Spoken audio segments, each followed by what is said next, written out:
I'm Nicole, 33 years old, currently living in Denver, Colorado.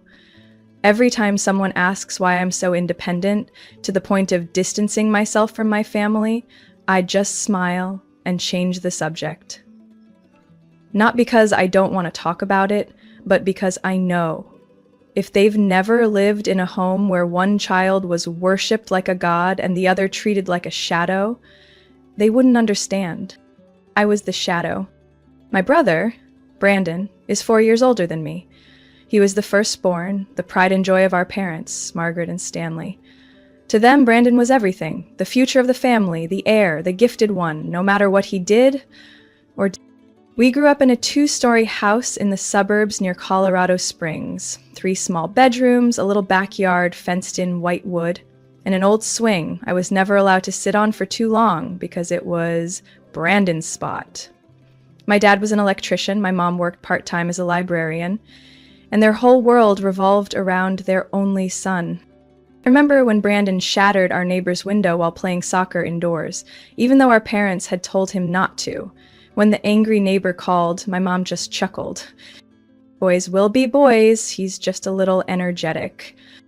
But me?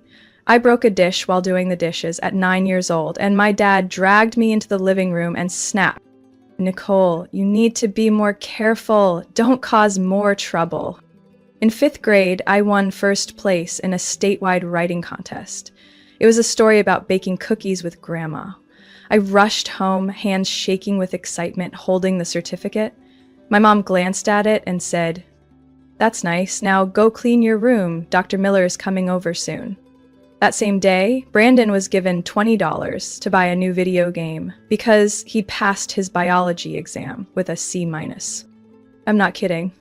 For a long time, I believed that if I just tried harder, studied more, behaved better, my mom would look at me the way she looked at Brandon. But that look never belonged to me. I was the one clearing dishes, babysitting, standing behind the camera during Christmas photos. Whether I wore a pretty dress or old pajamas, I was still Brandon's little sister, never just Nicole. Brandon could skip class, oversleep, even get suspended for 3 days after fighting, and Mom would still cook him a special dinner so he could regain his strength. If I caught a fever and stayed in bed, I had to make instant noodles for myself if I didn't want to go hungry. I once overheard my dad telling a neighbor, "Brandon just needs the right mentor, he's got real potential." As for me, I never once heard him say I was capable of anything. When I earned a full scholarship to the University of Oregon, my mom's only reaction was, "Are you sure it's okay to be that far from home? Brandon needs tutoring support, you know." The day I left for college, no one saw me off, no hugs, no teary goodbyes. I wheeled my suitcase out to the bus station at 6 o'clock in the morning, just as the sky was starting to brighten. Brandon was still asleep, my mom was arguing with my dad about the power bill, and I told myself quietly, this time, I won't look back. I started college with $420 in my account, a suitcase of clothes, and an old laptop donated by my high school math teacher through a program for underprivileged students. The dorm was cramped, dinners were canned noodles and clearance bananas, but I'd never tasted freedom so sweet. I chose Oregon State University, over 3 hours from home. No one from my family came with me. I took the bus, then dragged my suitcase through the misty fall rain from the station to the campus gates. When I texted my mom to say I'd arrived, her only reply was, "Take care of yourself." Brandon didn't respond. He was busy planning a semester off to reconnect with his creative energy. I worked at a coffee shop near campus from 5 to 9 every morning before class. On weekends, I cleaned conference rooms and the library for extra hours. Sometimes, I edited essays for international students, $12 a paper. At night, I studied in the reading room, setting an alarm to make it to the late night shift at the computer lab. Meanwhile, Brandon was posting photos from Breckenridge ski slopes on Instagram, captioned, "There's no such thing as failure, just stepping stones for artistic growth." He was fully funded by my parents to attend the New York Institute of Multimedia Design after dropping out of his first college just 4 months in because the curriculum lacked creativity. When I asked my mom, "Where did you get the money for a private school for him?" She replied flatly, "My mother needs the right environment." "You got a scholarship, didn't you?" 3 years later, Brandon was back home again. His second school ended as abruptly as a party he didn't like. Then came the third, a fine arts institute in Santa Fe. He lasted 2 semesters. This time, the excuse was, "New Mexico's air is too dry. It stifles creativity." I kept pushing forward. My major was computer science, but I took extra courses in applied math and business to expand my options. Every dollar I earned was tracked in an Excel sheet. Every expense scrutinized down to the penny. I couldn't afford to go home for Thanksgiving in my second year. I picked up extra holiday shifts at an electronics store. After graduation, I landed a software developer role at TechCore, a rising tech firm in Salt Lake City. I moved to Utah in a used Honda I bought for $1,200 and rented a tiny studio overlooking a parking lot.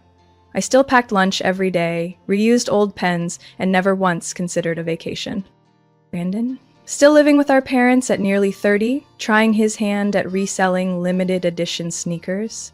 He quit after 2 months because customers complained too much. When I called home to share that I got a raise 6 months into my job, my mom sighed. "Brandon's under a lot of stress right now. Maybe don't bring up money." I smiled faintly and hung up. Then I dove into online courses for JavaScript and Python to improve my promotion chances. At 30, I became a technical team lead. The salary was enough for me to buy a 2-bedroom apartment in downtown Salt Lake, a dream I once thought was out of reach. I invited a few close coworkers for a dinner to celebrate. One of them, Jessica, a senior developer from the 90s, listened to my story about Brandon and my family. She shook her head. "You don't owe them anything, Nicole. No one has the right to make you feel guilty for standing on your own." I knew she was right. But knowing didn't numb the sting I felt each time I saw a message from my mom pop up. "Brandon wants to start a new business. We think you could help him with a bit of startup money." I had hesitated before. I had given in, transferred $500 just to avoid the hassle. But the messages became more frequent, the tone more commanding, and then came a request I never saw coming. Something so outrageous, it almost seemed like a joke. But to them it was only fair, because you're family. I signed the contract for the penthouse on a softly sunlit afternoon in mid-April, the exact day marking 3 years since I was promoted at TechCore. Perched on the 38th floor of a glass tower in downtown Salt Lake City, the apartment spanned over 2,000 square feet with high ceilings, white oak floors, and floor-to-ceiling windows overlooking the snow-capped Wasatch Mountains. It took me nearly 7 years of saving just to afford the down payment. No loans from anyone, not a single dollar from my parents. Every cent in this home came from nights spent debugging until sunrise, from holidays canceled to meet project deadlines, and from hundreds of overtime hours that no one asked me to work. On move-in day, I stood in the empty living room, watching the afternoon light spill across the marble kitchen island, and cried. Not from exhaustion, but because for the first time in my life, I owned something that was entirely mine. No permission needed, no sharing required. I didn't rush to tell my family. My accomplishments had always been met with either sarcasm or an uncomfortable silence. But Jessica, my closest colleague, was different. She showed up with 2 bottles of white wine and a bouquet of sunflowers, which she placed right in the center of my kitchen. To Nicole, the woman who made her dream real without anyone steering the wheel for her. I smiled, but somewhere deep inside a strange feeling lingered, as if I had just stepped into a world I wasn't supposed to belong to. 3 weeks later, I invited my family over for dinner to show them the new place. I still wanted, just once, to see my mother look at me with genuine pride. I had prepared the blueberry glazed roast she used to love and made the cinnamon waffles my dad always had on weekends. As for Brandon, I bought the exact brand of craft beer he used to check in constantly online. They arrived nearly an hour late. My mom walked in, looked around the apartment, and said, "The building's management fees must be steep, huh?"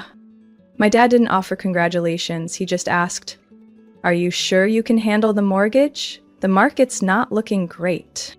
Brandon strolled through, opening cabinets without asking, then muttered coldly, "It's fine. Kinda lonely though, huh? No one else living here?" I stayed quiet, set the table, forced a smile, trying to cling to the faintest sliver of hope. During dinner, the conversation revolved almost entirely around Brandon landing a spot at a startup, one he hoped won't be constrained by rigid corporate structures. My mom said that 3 times, my dad nodded each time, as if discussing an undiscovered genius. I gently mentioned I was just invited to lead a smart city project here in Salt Lake. My mom merely said, then pivoted to looking for a new apartment for Brandon because it's getting a little cramped living with us. After dinner, I stood at the sink washing dishes when I heard Brandon step out onto the balcony and loudly say into his phone, "Yeah, my little sister's living like this, penthouse and all. She's really lucked out." I rinsed my hands and stood still at the sink. Something inside me cracked. After that night, I didn't invite them again. But then, they started showing up on their own. The following week, my mom called, voice sweet as honey. "Hey, sweetheart, your dad and I thought we'd stop by this weekend to check that leaky faucet you mentioned." I had never mentioned any faucet. Next came Brandon. "Hey, I'm around downtown. Figure I'd swing by for some coffee at your place?" Except he didn't ask. He just announced it and showed up 15 minutes later. That's when I began to realize this penthouse wasn't just my dream anymore. To them, it had become something else, a resource to tap into. One afternoon, during a remote meeting with a client, my doorbell rang, non-stop. I glanced at the security camera. There they were, my parents and Brandon, each holding a large duffel bag, as if they were moving in. Ever since that dinner night at my place, the calls and messages started pouring in, but not to check on how I was doing. They gradually took on a familiar tone, subtle hints, loaded suggestions, and repeated phrases designed to make me feel like I owed them something. One Monday morning, as I was prepping for a presentation with the executive director about a new project, my mom called. Her voice was sweet but urgent. "Nicole, I know you're busy, but Brandon, he's going through a tough time." I put her on speaker while adjusting my slides. Did he quit his job again? Not exactly. The company had some staffing changes, and they no longer aligned with his creative vision. It sounded exactly like what she'd said last time, and the time before that. She paused, then added, "You have such a spacious apartment, and that office. I was thinking if Brandon moved in for a bit, maybe you'd feel less lonely, and I'd feel more at ease." I froze in front of the screen. The air in the room thickened. "Mom, that's my work office, and I need my own space." "Why are you being so selfish, Nicole?" Her tone lowered, dripping with disappointment. "You live alone. What's so hard about sharing with your own brother?" I didn't respond right away. In the background, I heard my dad cut in. "Just 6 months, just to help him get on his feet." 6 months, I thought. With Brandon, temporary always meant indefinite. Less than 3 days later, I received an email from Brandon. Not to apologize for being rude the other night, not to thank me for hosting the family, but with an Excel spreadsheet titled Startup Launch Budget. It included filming equipment rental, marketing costs, and even temporary lodging at supportive location, which clearly meant my apartment. I stayed silent and didn't reply. A week later, he texted, "Nicole, I need $700 to cover my credit card bill. The bank's threatening to freeze my account." I wasn't going to respond, but as usual, I caved. I transferred $400 with a note last time. My mom called the very next day. "I don't want to bother you, but Brandon just got rejected from another interview. He's so down, hasn't eaten all day. Could you stop by, maybe bring some of his favorite food?" "I'm not available, Mom. You've changed so much." At that point, I felt suffocated. These were the same people who didn't show up to my graduation, who never checked in when I was sick in bed for a week, now acting like I was responsible for every one of Brandon's failures. One afternoon, after back-to-back meetings, I came home and unlocked the door, only to stop cold. Brandon was sitting on my sofa, feet on the table, watching TV. I couldn't process what was happening. Hey, you're back. Mom gave me a spare key last time I stopped by to grab my stuff. What are you doing in my home? Just relaxing. Your place has great AC. When did you get a key? Last week. Mom said if you wouldn't open the door, just take it. I mean, it's the family's home. Everyone should be able to stay. I was shaking, not from fear, but from rage. Every inch of this home was built from my blood, sweat, time, and loneliness, and now they treated it like a communal Airbnb. I stood in the middle of my living room, feeling everything I'd worked for slowly being violated. And deep inside, a clear voice rose up. If I didn't stop this, they would take everything. I walked into my bedroom and closed the door. I needed to think. But that night, I couldn't sleep because the question kept echoing in my mind. What are they going to ask for next? Brandon's 35th birthday party was held at my cousin Elaine's house in the southern suburbs of West Valley. My mom sent the invite via text, ending it with, "The whole family has something important to discuss." I didn't like how she said the whole family, like I was just an accessory, but I kept the appointment. Partly because I didn't want to be called the one who abandoned her blood, and partly because I wanted to know what they were planning. I chose a long navy blue dress, simple and modest. I let my hair down and went light on the makeup, not wanting to hear another word about me dressing like a city girl to show off. My gift for Brandon was a premium Bluetooth speaker, something he'd mentioned offhand one night. When I arrived, nearly everyone was already there. The house was full of balloons and loud laughter. My mom walked out from the kitchen, glanced at me, and looked away without a word. My dad was deep in conversation with an old friend, never lifted his head. Brandon was in the backyard, laughing with two of his buddies, beer bottle in hand. I placed the gift on the table, nodded at a few relatives, then found a quiet spot near the grill. A few minutes later, my mom called everyone to the table, her voice pitched unusually high. "All right, everyone, let's sit down. We've got something important to agree on after dinner." First warning sign. Dinner passed quickly. The main dish was Texas-style grilled beef, Brandon's favorite. No one asked how I was doing. All the conversations revolved around what Brandon had tried, was about to do, or was considering.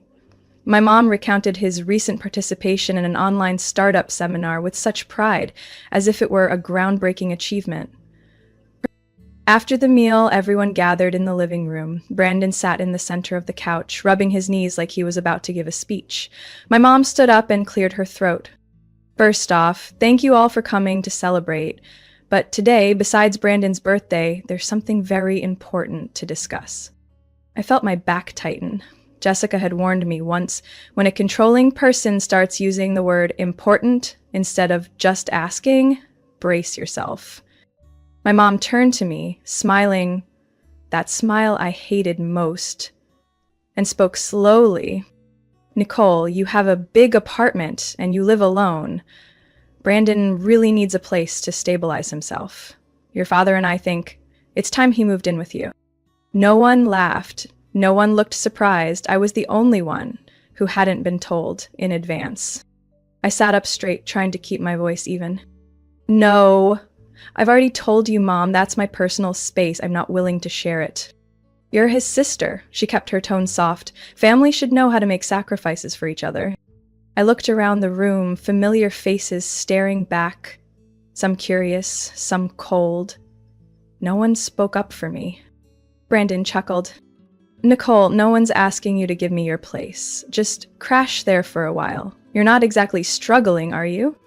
You crashed at Mom and Dad's for over a decade. Now you want to move into my home too?" The room fell silent. My mom's eyes sharpened.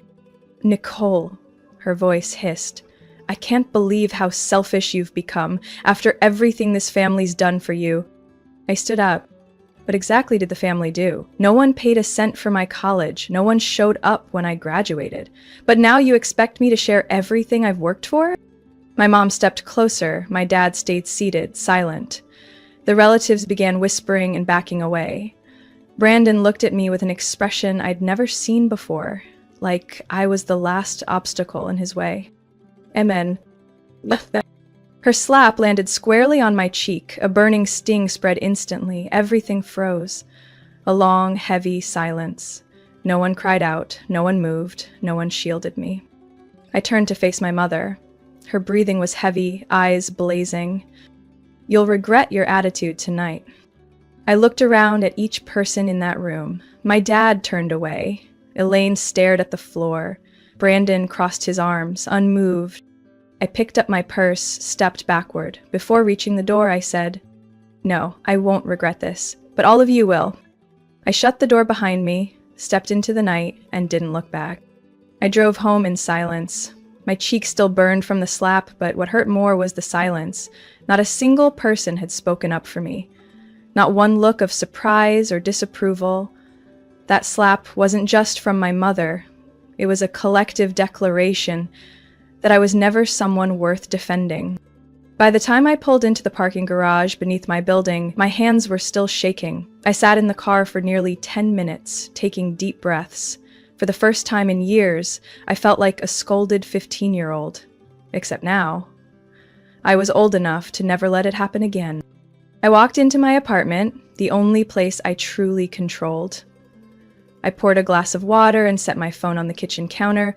It lit up non-stop. "Nicole, I'm very disappointed in you." "Zo, is that how a daughter should act?" Brandon said, "You embarrassed everyone." Family means forgiving and enduring, not walking away. I didn't read any further. I blocked each number, one by one, with a calmness that felt ice cold. Then, I opened my email and scheduled an emergency appointment with the corporate attorney who'd once helped me with TechCore's NDA. The next afternoon, I sat in Carla Jensen's office with printed messages, screenshots from my apartment's security camera showing my parents and Brandon's unannounced visits, and a written account of the slap in front of witnesses. Carla looked up after reading everything. "Nicole, this won't be easy to hear, but this is a pattern of emotional harassment and abuse. Does it still count as harassment if it's from family? The law doesn't excuse relatives when behavior crosses legal boundaries, and under Utah state law, that slap qualifies as misdemeanor physical assault." I swallowed hard. Carla continued, "I'll prepare a formal document, a cease contact order, including a no trespassing notice for your home and workplace, with a warning of legal action if the harassment continues." We agreed to call it a personal boundary respect request. After the meeting, I didn't head home right away. I drove aimlessly through small roads around Liberty Lake. Autumn had arrived, and the trees were glowing with amber and gold. It was breathtaking. But I felt nothing, as if all the colors inside me had been torn apart. That evening, I visited an old website I bookmarked back in college, a directory of licensed therapists in Utah. I chose Dr. Vanessa Moore, who specialized in family trauma and scapegoat syndrome, when one family member is cast as the problem in an unhealthy system. A week later, I had my first session. The therapy room was in a cozy red brick building near Sugar House, with soft lighting and a cream-colored armchair. Dr. Moore listened for the entire 50-minute session without interrupting. When I finally stopped, "Because I couldn't go on?" she asked gently. "Nicole, are you aware you've just described a textbook emotionally abusive family system? I just thought I was weak for being the only one who always felt angry and tired. No, you're the only one still capable of sensing that something's deeply wrong." I sat frozen, not because I was shocked, but because someone had finally said what I'd been suspecting for 20 years. From that night on, I began journaling every evening, not to assign blame, but to clearly see what I'd long accepted as normal. That I was expected to give without asking in return, that I wasn't allowed to feel tired, that every success of mine was perceived as a threat to Brandon's status. 2 weeks later, I taped copies of Carla's letter on my front door and the elevator on the 38th floor, the one leading to my penthouse. The building staff had been briefed. Anyone trying to reach me without an appointment would be turned away, and security would be called if necessary. 3 days later, Brandon showed up, Told the front desk I'd forgotten important documents. The cameras caught him storming off when denied access. I saved the footage to my personal hard drive. That night, I didn't feel triumphant, but I felt quiet.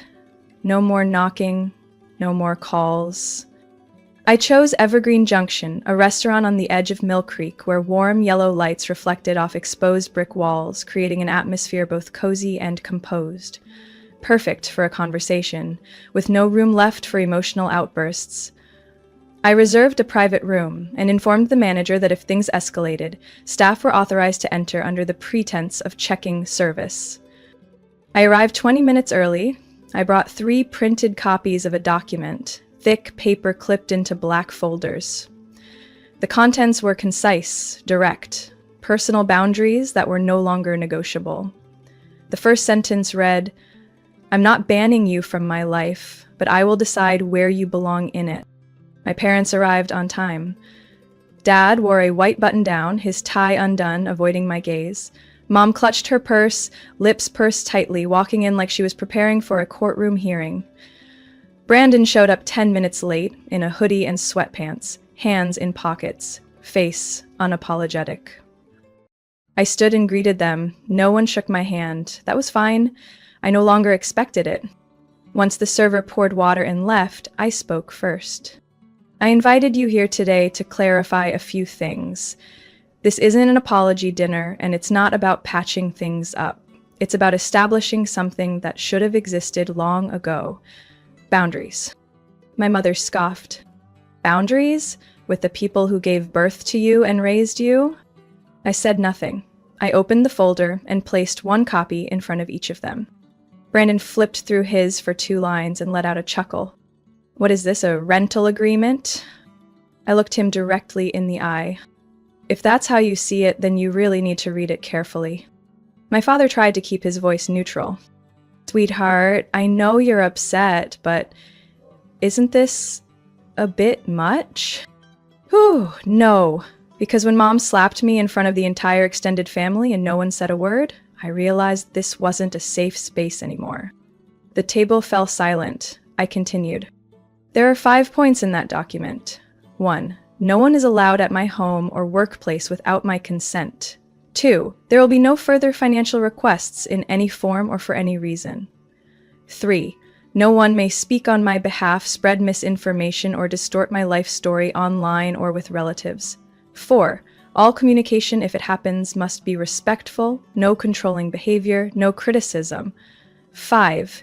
If any of these are violated, I will cut off all contact for at least 6 months.